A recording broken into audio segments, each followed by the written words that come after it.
Welcome to today's Power of Knowing webinar, Identifying and Addressing Social Isolation. Understanding comes from knowing. According to the U.S. Census Bureau surveys, Americans have been spending less time with friends and more time alone since before the pandemic, which has only intensified the sense of social isolation. While the topic of many news stories and conversations, social isolation is not always well understood. For those whose social activities are diminished due to limitations related to aging or declining health, the impact of social isolation can be devastating. This webinar will explore social isolation, including what it is, who's at risk, and ways to address it and increase quality of life. The Power of Knowing is a free webinar series created by AuthoriCare Collective, a nonprofit organization that empowers people to be active participants in their care journey, enabling them to live on their own terms through personalized support for mind, body, and spirit. To get us started, please welcome our moderator, Risa Hanow. Risa serves as clinical and community educator at AuthoriCare Collective and is also a member of the Cone Health Ethics Committee. She is a licensed clinical social worker. Risa, I turn it over to you. Thank you, Paul. It is my pleasure to introduce our panelist for today, Dr. Caitlin Boger. Caitlin holds a Doctor of Education. She is also a licensed clinical social worker and is our Director of Counseling and Behavioral Health here at AuthoriCare Collective. Caitlin has experience in creating and directing an integrated behavioral health care program that provided same-day access within a primary care and dental setting. Caitlin has extensive counseling experience working with those in crisis, those who have concerns about self-care, and may have severe or persistent mental health concerns. Thank you for joining us today, Caitlin. Thanks, Risa. It's great to be here. As we get started, we'd like to know a little bit about our participants for the day. So we have two polling questions that you will see come up on your Zoom screen. The first question is, who is joining us today? There are multiple choice options for you because we know that many of us fill many roles. And then if you scroll down, there is a second question that asks specifically about social isolation. And how do you think that social isolation can impact life? Can it impact our emotional well-being, our physical health, the quality of our life, or all of the above?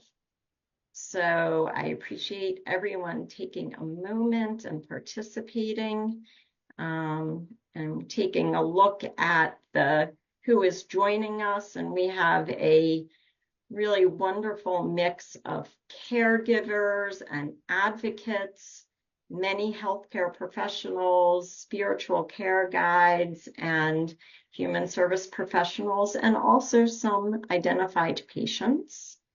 And then when we look at that second question, yes, 97% of us answered all of the above, which is correct when we think about social isolation and how it is that it can impact our lives. And that's why we're having this conversation today and why it's so important. I want to invite everybody on Zoom to make use of the Q&A box. You can submit a question at any time during our conversation, and we will do our best to answer as many of those as we can during our time together. So, Caitlin, I think the best way for us to get started is we hear the term social isolation, and as Paul said in the introduction, we hear it increasingly in different ways and different settings. But it's probably helpful for you to tell us exactly what it is, how do we define it, and why is it so common for people to experience it? Yeah, and And one of the really wonderful things about the time we're living in now, Risa, is behavioral health concerns are okay to talk about now. You know, when I started in this field, and probably you too, it wasn't okay to talk about loneliness and social isolation because those were things that people dealt with on their own. And so this is lovely that we're talking about this and we're really delving into it. I think most people understand the concept of loneliness, feeling alone, feeling by yourself. Maybe you have others, but not feeling it. Social isolation is one step further. It is a lack of connection and connectiveness. That's the one thing that I think I'm going to talk about this whole time and that you and I are going to be talking about is connection. Social isolation is that no connection. So I think when we think about social isolation in the past, we had thought about people that didn't want to be around others or wanted to be by themselves, like an extreme introvert. I think everyone either is that person or has that person in their life. Yes, exact opposite of me, who likes doing things that are introverted, right? To recharge yourself. Social isolation is not introversion. It is lack of connection with others. It is not having others to connect with.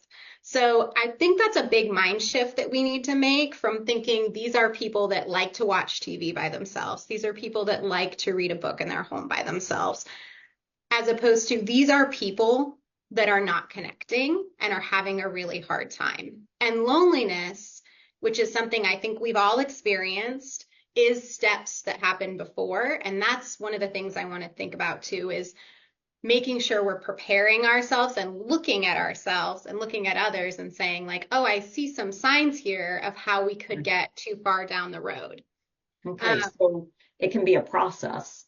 Yeah, I think so. I think so. And social isolation has its history in loneliness, right? And so there are three big types of loneliness. When I think of social isolation, I think about how it connects to loneliness. And I think as people, it really helps us to think about it that way. There's that intimate loneliness, not having one confidant.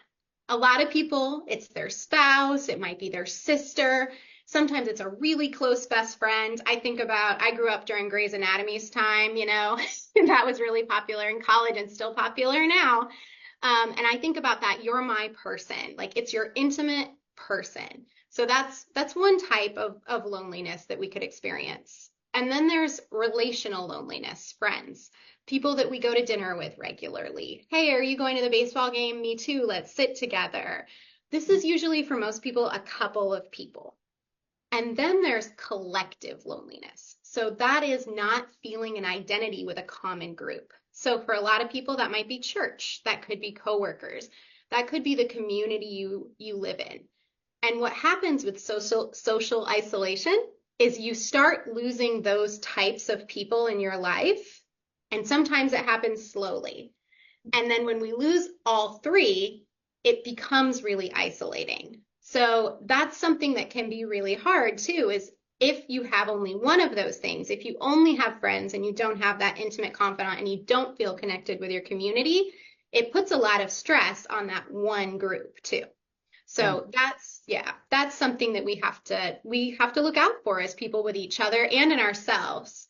And some of the big times when those things happen are deaths, moving, people going to college, because that's when those things start to naturally happen to us. Right. So I was going to, when we think about our population that we often interact with, I think about those who may be dealing with a chronic or a progressive illness, somebody who is in a caregiving situation, somebody who is grieving, maybe a death, but maybe another loss. Yeah. And so when those are then added to what you just described to us, I would imagine it can make us more likely to experience social isolation or put us at maybe more risk, or it could happen more easily, maybe without us being able to notice or even control it in some ways. Yeah, absolutely. And I think what happens a lot when you're dealing with a chronic illness or dealing with a loss, or even you're put in a role where you're caregiving for someone that you deeply care about. Maybe that is your intimate person. Sometimes you have that pre-grief that happens where you know you might be losing that person.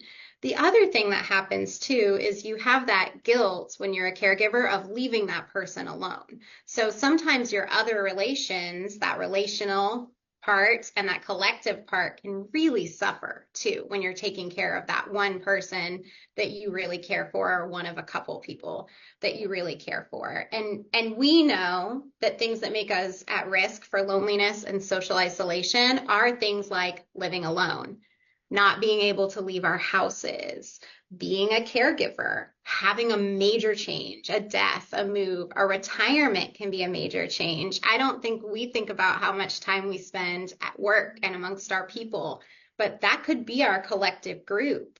You know, I love the people I work with. I want to be around them. So if you lose that, it's a loss for people. And we don't think that through sometimes. We're thinking about that. Limited social support, or living in rural environments, unsafe neighborhoods, and experiencing discrimination. Those can all be things that can lead to social isolation. Right. So I think about the shift that occurred a few years ago when we were in the midst of the pandemic. Yes. And we had separation in an effort to keep ourselves as healthy as possible. But there was also, I would imagine, a pandemic of social isolation, and perhaps we have not recovered from that. Yeah, I think that's absolutely right. I think that what we need is connection now. And what happened during that is some of what happened to us was some guilt, right? I worked in healthcare at the time. Many of us did. And I think what happened a lot was, here, come help people, but also don't breathe it on your family when you come home. And so that was very isolating. And I think people can remember how hard it was to be in those situations where you wanted to protect others, but you also strived and needed that connection. I think we notice things about each other when we're around each other and when we connect more, which makes it a lot easier.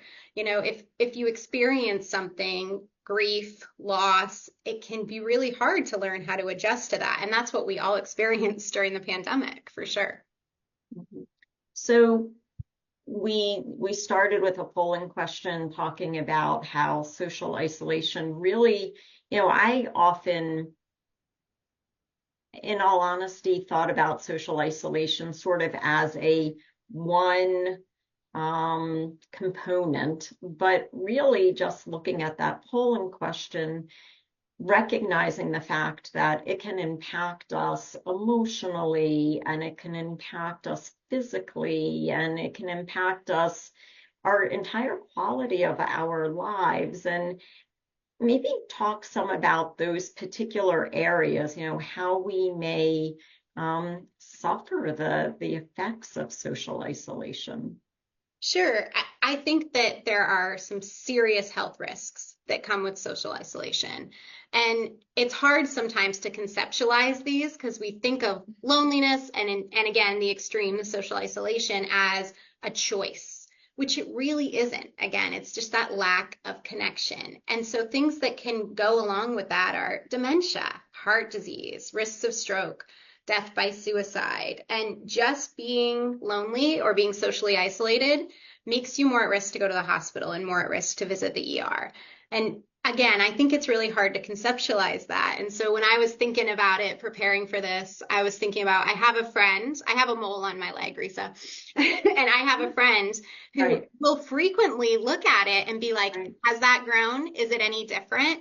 When you're not connected, you don't have those people to say, something's a little different. You've lost some weight.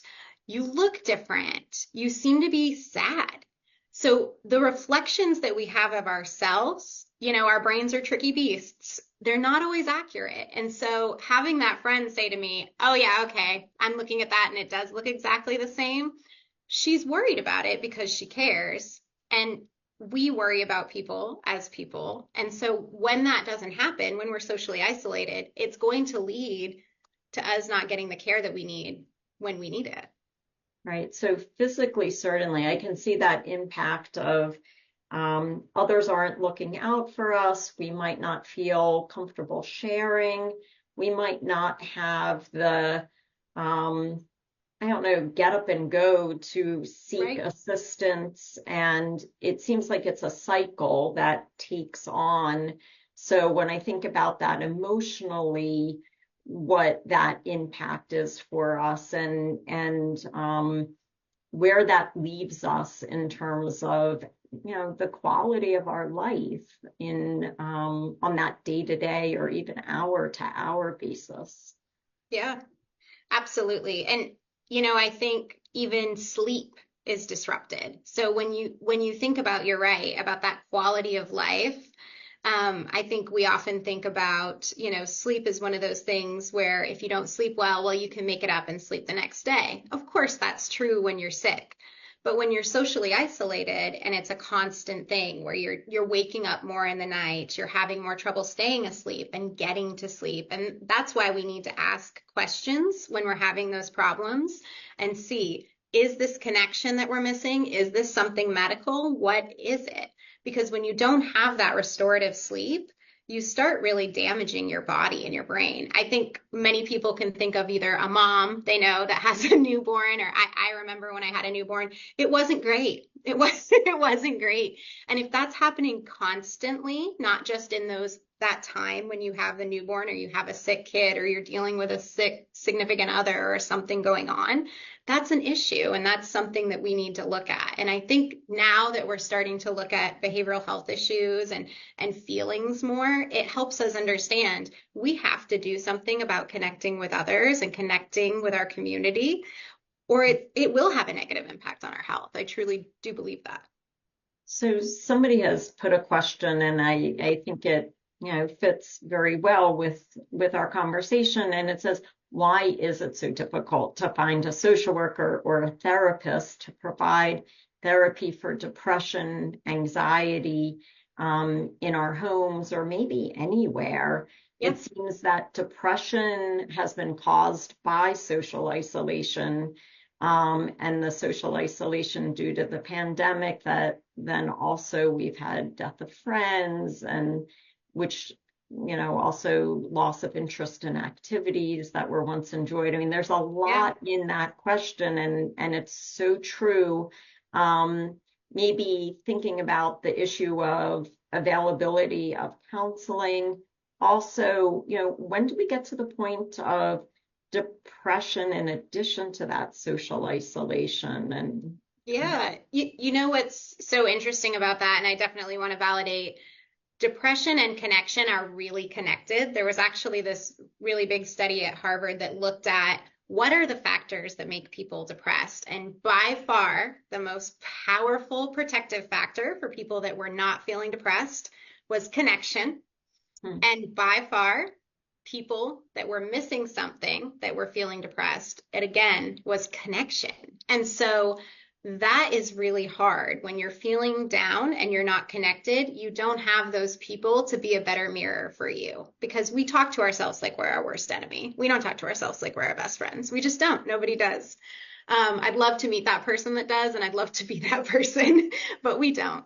And to answer the mental health crisis that we're in, everywhere I have been is experiencing this. What is really difficult is we are acknowledging that these things happen now. And so we did not prepare ourselves for this. And so it is really hard to find, you're right, the right clinician for you, and even sometimes the person that takes insurance. I would connect with those organizations that can help you connect. Something we do here is we take calls, and sometimes maybe we're not the perfect place for you, but we try to fit you to the right place. So I would connect with your county, with some of those other services, and try to figure out what is the right place. And just because you hit something that's a barrier doesn't mean stop. What's really interesting about people is when we meet resistance, we tend to say, okay, I guess, it's not for me. I'm going to ask you to do something for me. And you say, no, you're not going to ask someone else, because your brain says, well, I guess nobody wants to help me. But it's not actually true. People are helpers in general, and our brains are hardwired to help. So look for the connections while you're trying to get in to see someone who's more specialized, and find that place that's for you. I agree. It's a hard world that we're in right now, where we definitely need more as a community and as a world than we have. Yeah. And it is interesting. I think that we know that through the pandemic, we had a lot of retirements, but I think the point that you've made, that there perhaps is less stigma than we had in the past to seek mental health counseling.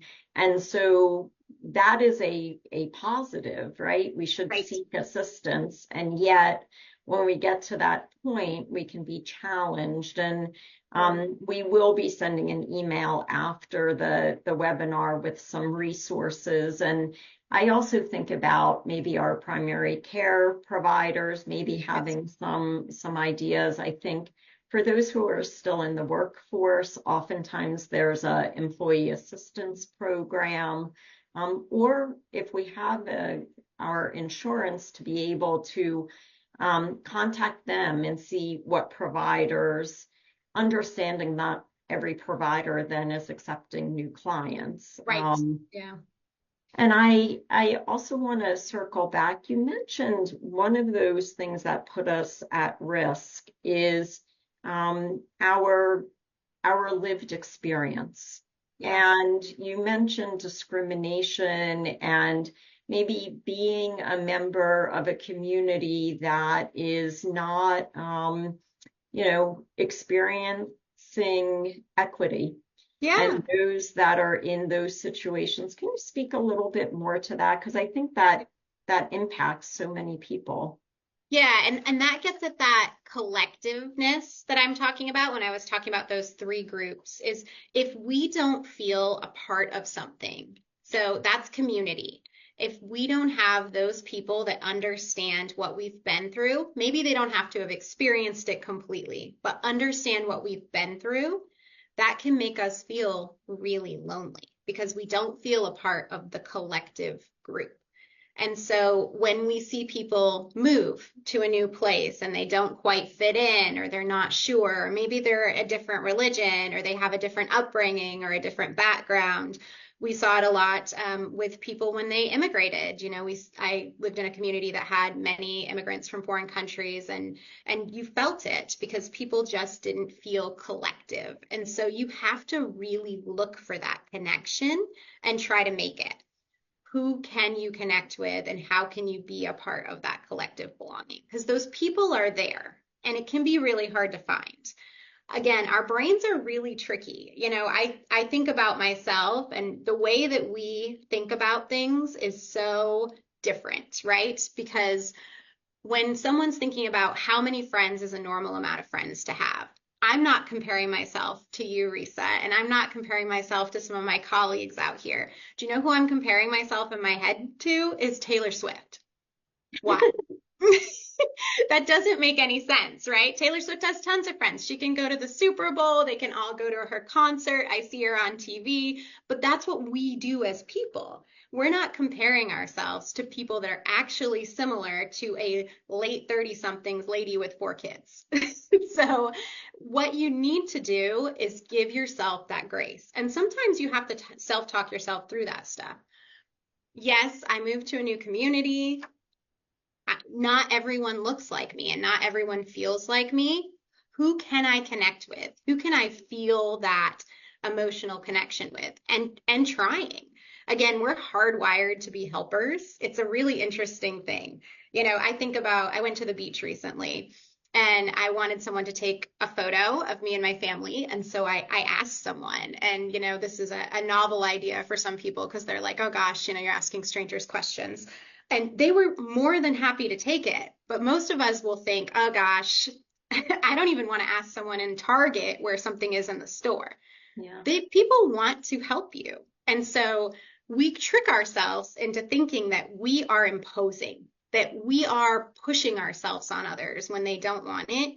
When actually, again, people are hardwired for connection. They want to connect with you, and they're looking for those moments to be there for you.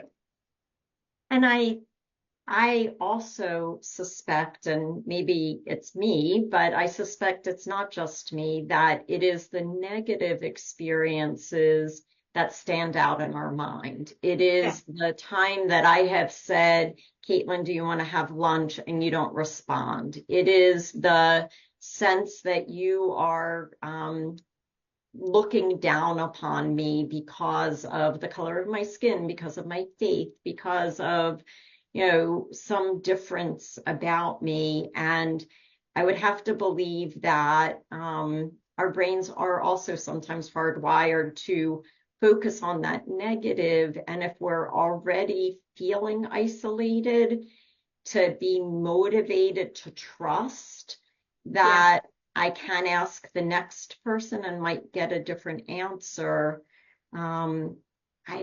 That has to be so difficult to be able to overcome. I know that's a challenge for me. Right. Yes, absolutely. And so say I'm at the beach and I ask this lady to take my photo and she's like, no way. What is the most likely reason she said no to me? Is because she doesn't want to, or because she's scared that she won't take a good photo? Actually, evidence would show us it's the second one. So we interpret things too in a way that is negative. We think exactly like you said, Caitlin got busy. I always want to have lunch with you. So there is no way, that's what it is. But for our brains, we do this great job. And it was so good. Back, in the caveman days, our brains were hardwired for two really specific things. And, taking care of ourselves and again, connection, which is so interesting. And that taking care of ourselves manifested as anxiety to keep ourselves safe. And now we're all walking around with a bit of our brain that's pretty anxious and pretty misinterpreting sometimes. And so we have to fight that. You have to say to yourself, is that what's happening? Like, do people not want to hang out with me? Have I actually done something? Or is there another interpretation here? Maybe they're tired. Maybe they're sick. Maybe they missed it. Most things, even though we take everything personal and think they're about us, almost never are.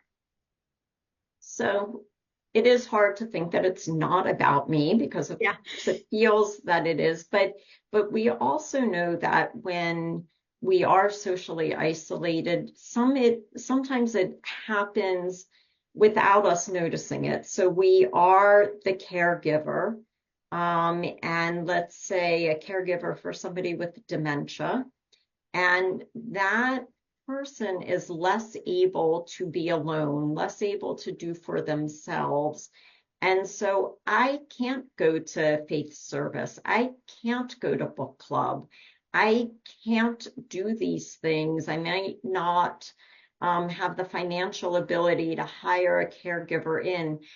How do I work in that reality to still stay connected or to still have what you are speaking about so I don't become socially isolated?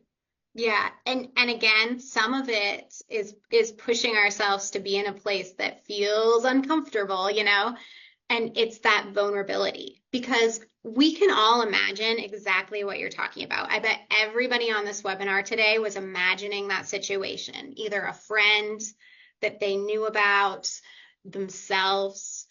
It's an extremely difficult situation to be in with someone that maybe was that intimate connection or a relational connection, to love them so much that you don't want to leave them because you don't want something to happen to them, but also to be in that spot where you have to ask for help in order to either A, have a moment to yourself, or B, bring people in to be around you too.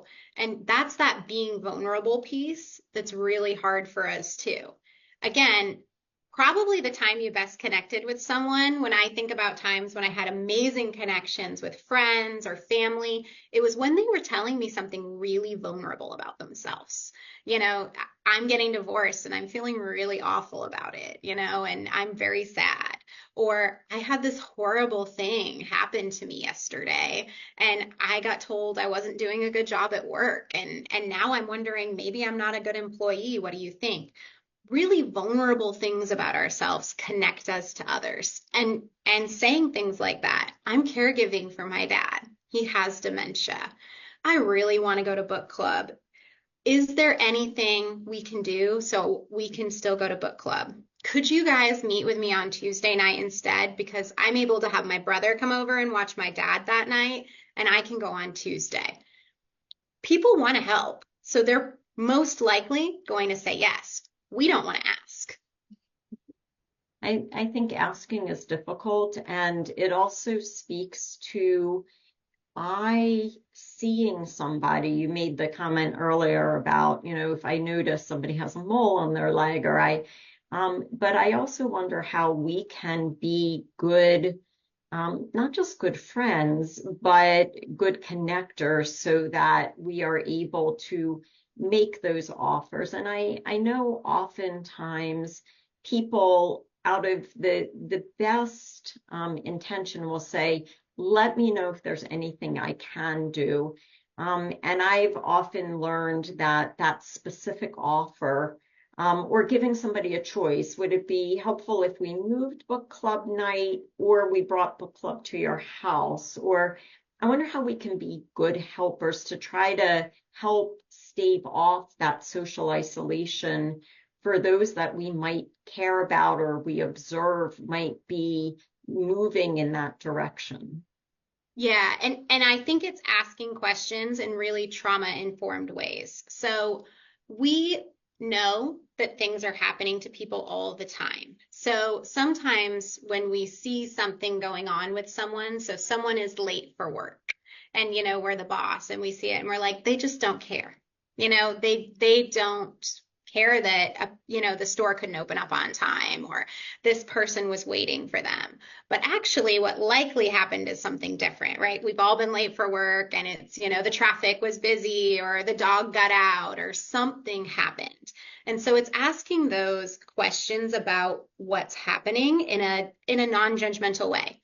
How are you doing? A lot of times we ask, are you doing okay? What's wrong? Those imply that there is something wrong and that something is not okay. And as humans, we all know how to answer, are you okay? The answer is yes, right? Like we're all okay. Everything's fine. So it's really asking and being okay with the answer. How are you really? How are you really doing? Because I care. And if it's not good, I can sit with you in that space. Because if I can't sit with you in that space, if I'm just feeling sympathy, like I would like to make you a lasagna and call it a day, that's not a good place to be in to help someone.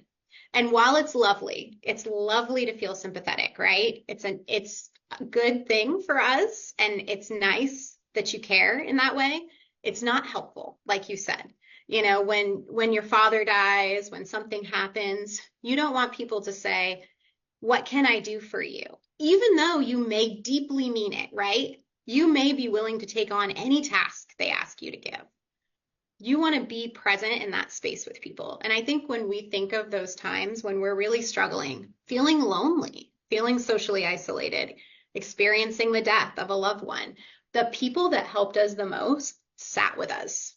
They were there with us. And so I think that's what we need to think about as people is we're helpers. How can we help? And how can we ask those open-ended questions so people can have that space? Right. And I think about, back to that caregiver, we know that some of us have a pre-existing support group. We're connected to that person. It may be the person struggling with that dementia. But we also can form new attachments. And I have to believe when we're already socially isolated or in the process of going down that path, it can be more challenging to establish new connections, even though we know that there is a support group for those caregivers of loved ones with dementia, or we know that there are some online resources if we are able to access them. And tell us some about how we get motivated or how we make new connections if we are already socially isolated and we have to not start over, but we need to reestablish those connections. Yeah, and I think exactly what you're getting at is that lived experience. People do well when they're with others that have similar experiences to them. Not that you have to, but that's that support group that you're talking about. Sometimes when you're grieving, for example, it's really interesting with patients that I work with. When they're grieving, they always have this person in their brain that's going to be the most helpful person to them, and then it changes. And so it's someone else. And sometimes it's someone that was kind of on the outskirts of their friend group that came in and was there because their dad died too. And it can be really lovely when you have those connections.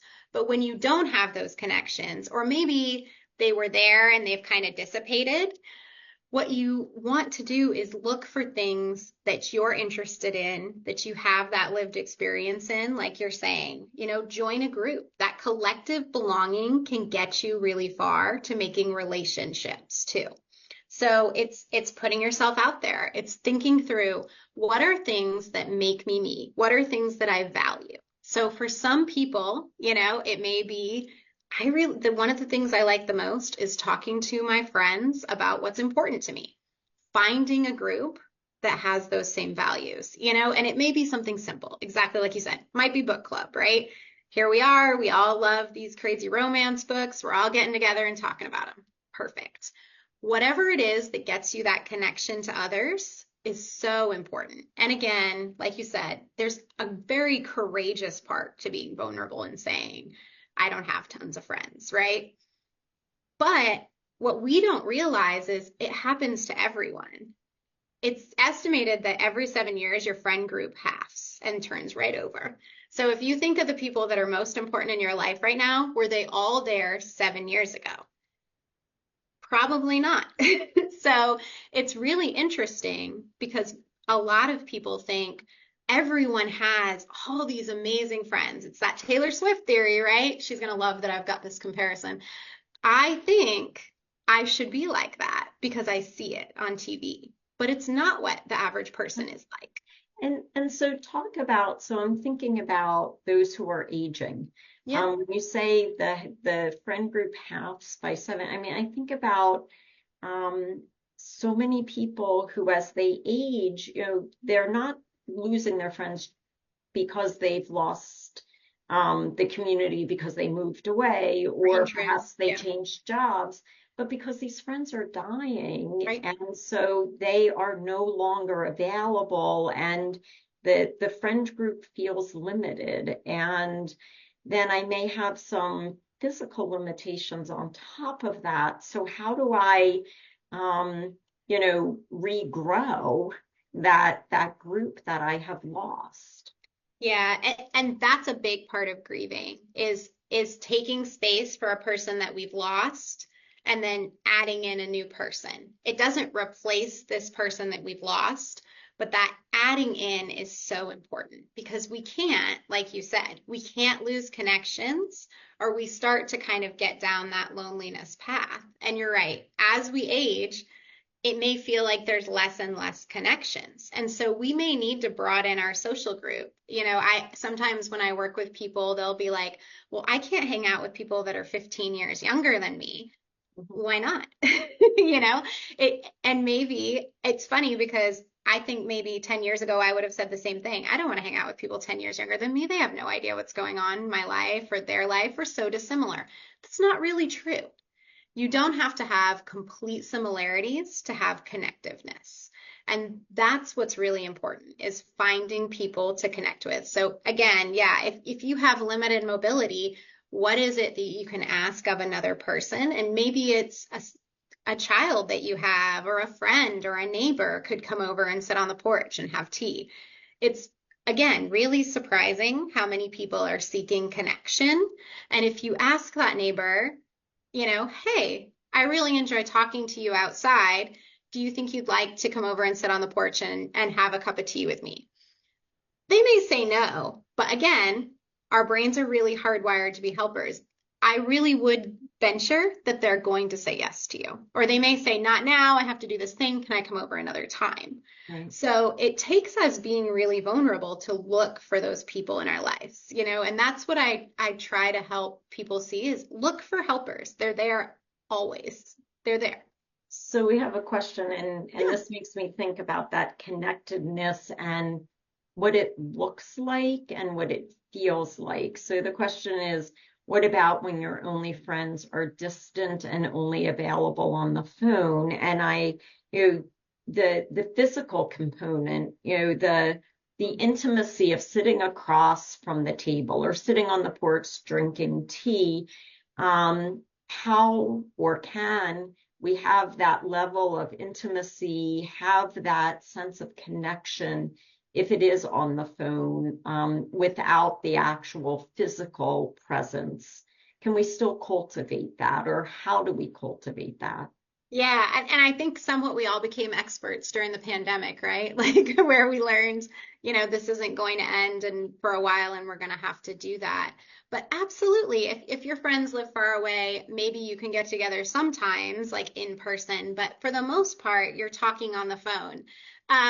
What's really interesting is as a child, even all the way to an adult, I watched my mother cultivate this relationship with her sister, who was an intimate person to her. I think they're each other's person. And they have always lived since I was a child, and now I'm in my upper 30s in different states and talked all the time, and they maintained each other's person. So it's about what you're talking about and what you're connecting on, not just where you are. Now, of course, our bodies are hardwired for physical touch. We like that. People like that. Some people don't. but it is shown that it's something that we as people enjoy. So there is that piece that's missing, but recognizing that in your brain. Like, I can't see this person all the time, but they're always there for me. When I call, they answer. Unless, they tell you they're busy or something. But in general, those people are just as important as the people you see every day. So I've seen that be something that is very useful for people. And when you move, I think that's really important too. You don't want to just drop every friendship you've had, or else you no longer have that relational connectiveness, right? So if it's from moving or other people moving, and sometimes people will say like, oh, my friend moved and now I'm missing them. They're probably missing you too. They probably really are.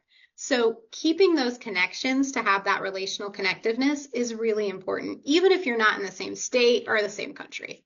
So yeah, I think it's definitely doable. Yeah, and I do think when we, that physical connection, and as you said, there was during the time of the pandemic, there was that experience of physical distance. And I think oftentimes we started to look at technology, and not everyone has the same access to technology. But I remember the day that with my mother, we were able to go from just speaking on the phone to using FaceTime. Yeah. So all of a sudden, although I was looking at her ear most of the time because the understanding until we became accustomed to how to do it. But I think that there are things out there, but learning new things is also a challenge when you're socially isolated, Yeah. as it is making new connections.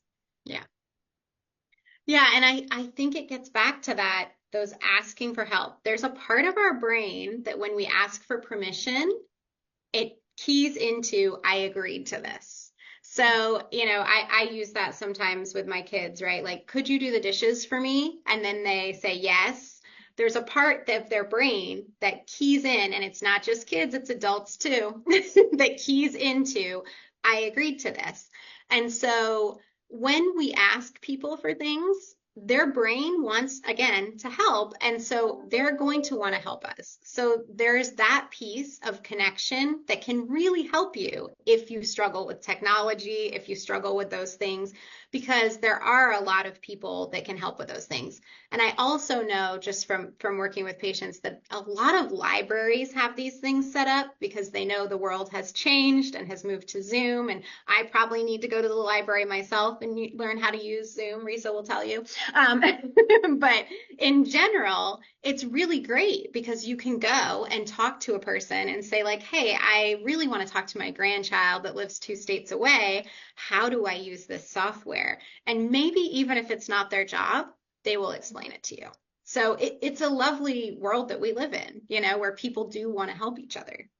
And so that makes me think about some of the resources. That makes me think about, we know that at AuthoriCare Collective I think about so many people that we have the honor of working with live in a long-term care facility. Mm-hmm. And we know that that can be socially isolating in and of itself because we've moved to a different environment.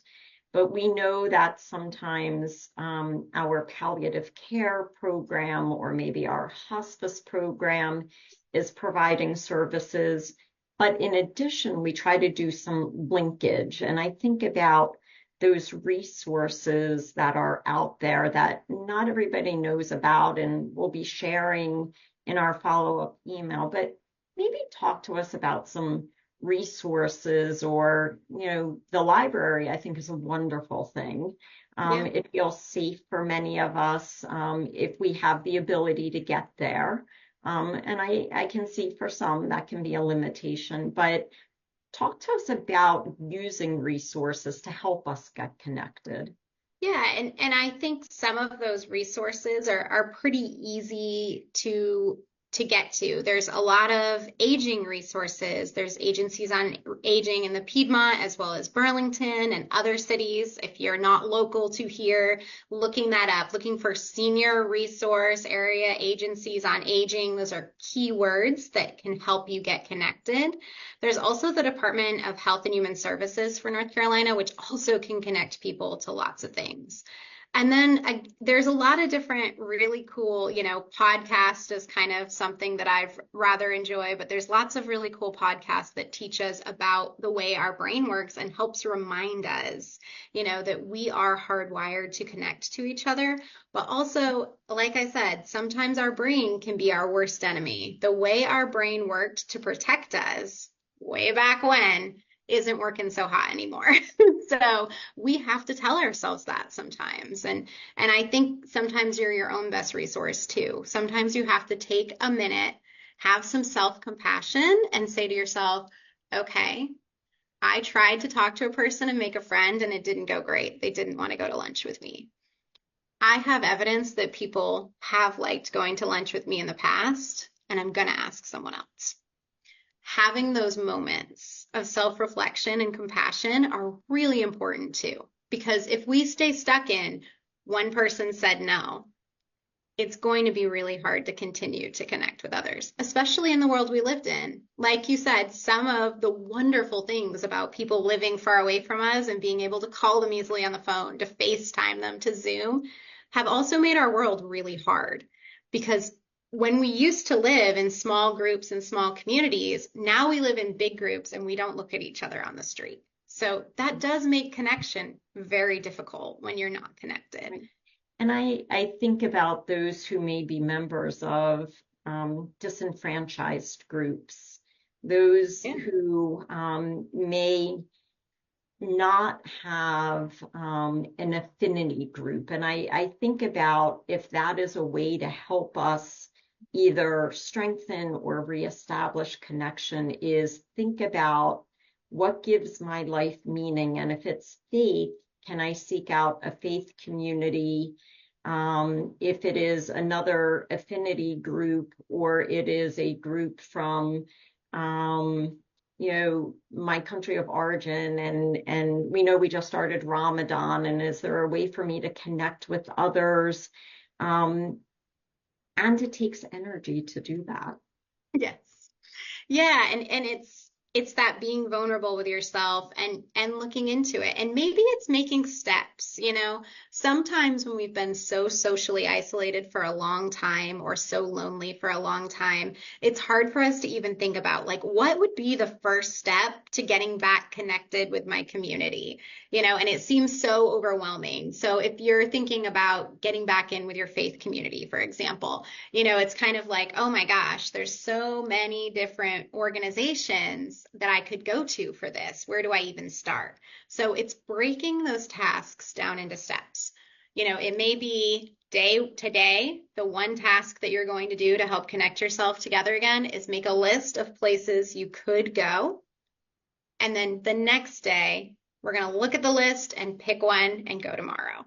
So sometimes it's task-oriented things that we can do to slowly break down what we're doing. Because if we look at something as the long-term goal, I want to have 50 friends. When I'm sitting here with none, it's going to be extremely difficult to meet that 50 friends goal or to even take the step to get the first friend to get to 50. Right. And so when we think about that social isolation, can we come back from it? I mean, is social isolation something that people can experience and they can recover from? Because it sounds to me in some ways, it is like a chronic illness. It is like a suffering. And is it possible for us to move out of that space? Yeah, of course, absolutely. I think so. And I think it's exactly what we've been talking about today. You know, it happens, I believe social isolation happens slowly. So I think it's, you know, we lose one person, we lose two people, we lose three, and then all of a sudden we're realizing we're not adding more people in and we're not adding more connections. And so that's what we have to do is when we get to that point, and if you're listening to this today and you're like, oh my gosh, I am really socially isolated, and maybe not, you're not there yet, maybe you're just like, I'm really lonely. It's taking those steps that we've talked about today to make those connections.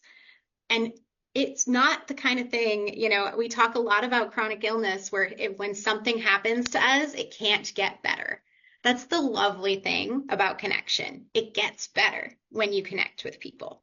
So I think, again, a lot of things that happen, you know, we think, oh, well, you know, I have cancer and yes, I can do all these treatments and it may get better, it may not.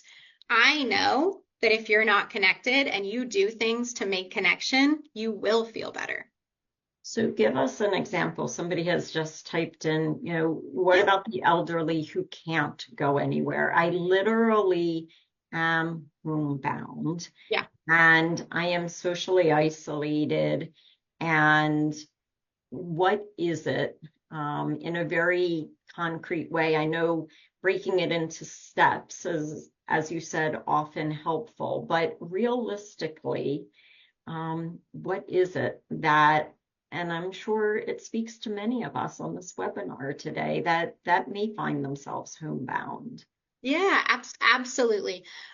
Again, I think we live in a wonderful, wonderful time where we have so much technology, where what we want to do, again, is to be a little daring with those questions, with those asks. So look up what you're interested in, you know, think about it. Maybe that's your first step today is what is it? What connections do I want to have? What type of person do I want to connect with?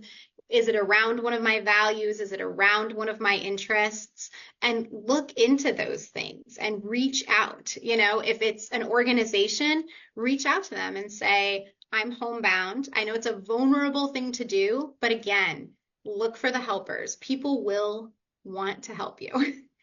Look for those organizations and say, I'm homebound. I'd love to participate. Are there any opportunities? They may have them, they may not. But I'll be honest with you, again, the lovely thing about the world we live in now is there are many national organizations that have these things. So I think that's the first step is what connection do we want to have? Is it a shared interest? Is it a shared value? What kind of connection do you think might make you happy? And if that first thing you think of doesn't go well or isn't what makes you happy, try again. which is, again, a really vulnerable place, and have that moment of self-compassion. Say to yourself, wow, Caitlin, that didn't go great. You gave it a go. It wasn't awesome. But 10 years ago, you were really able to make connections with people, and I know you can do it again. So do it again. It's hard, but it's those moments of, that wasn't good. Here's how I could have done it a little better, but I tried, and trying again. And I think, as we come to the end of our time, that is, really our takeaway, which is that social isolation is something that we can address. It's something that can sneak up on us, but once we're aware of it, we can move to a space of looking within, but then also looking outside. And also that we can be that helper to others. Yes. That doesn't mean we're totally responsible for that person. No. But that we can be helpful to them in some way with those Yes. connections. So I want to thank you so much. This has been a wonderful conversation.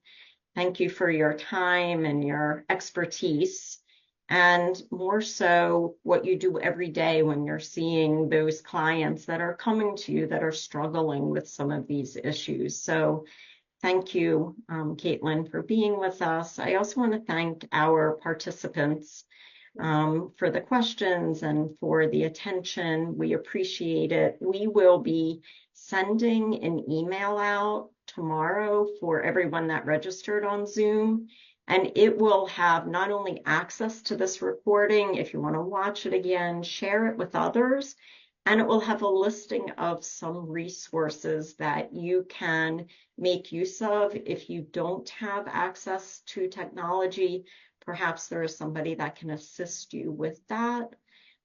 I want to bring your attention to the webinar that we are going to be having.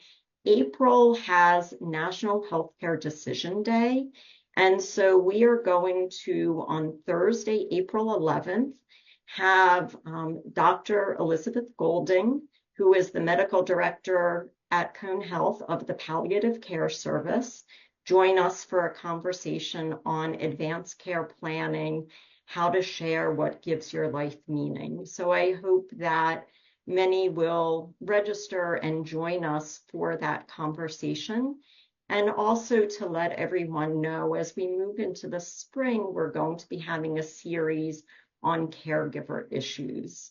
So as we end today, I want to end with a quote that speaks so much to what you shared with us today. And that quote says, "There is a difference between solitude and isolation. One is connected and one isn't.